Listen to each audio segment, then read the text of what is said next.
नमस्तेऽस्तु महामाये श्रीपीठे सुरपूजिते शङ्खचक्रगदाहस्ते महालक्ष्मि नमोऽस्तु ते।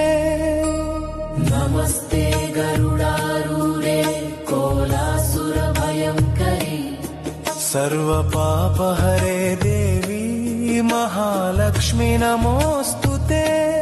सर्वज्ञे सर्ववरदे सर्वदुष्टभयङ्करी सर्वदुःखहरे देवी महालक्ष्मि नमोऽस्तु ते।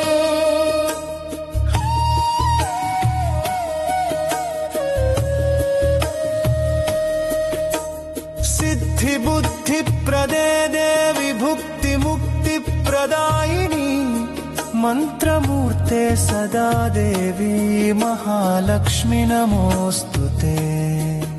आद्यन्तरहिते देवी आद्यशक्ति महेश्वरी योगज्ञे योगसम्भूते महालक्ष्मि नमोऽस्तु ते। स्थूलसूक्ष्ममहारौद्रे महाशक्ते महोदरे महापापहरे देवी महालक्ष्मि नमोऽस्तु ते। पद्मासनस्थिते देवी परब्रह्मस्वरूपिणी परमेशि जगन्मातर् महालक्ष्मि नमोऽस्तु ते। श्वेताम्बरधरे देवी नानालङ्कारभूषिते जगत्स्थिते जगन्मातर् महालक्ष्मि नमोऽस्तु ते। महालक्ष्म्यष्टकं स्तोत्रं यः पठेत् भक्तिमान् नरः सर्वसिद्धिमवाप्नोति राज्यं प्राप्नोति सर्वदा।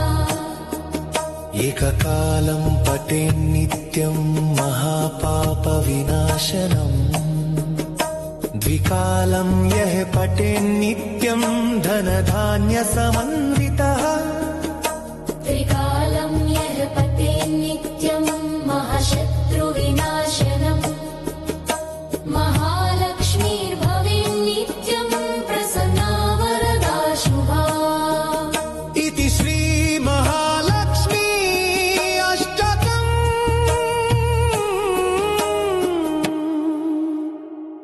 सम्पूर्णम्। महालक्ष्मीर्भवेन्नित्यं प्रसन्ना वरदा शुभा।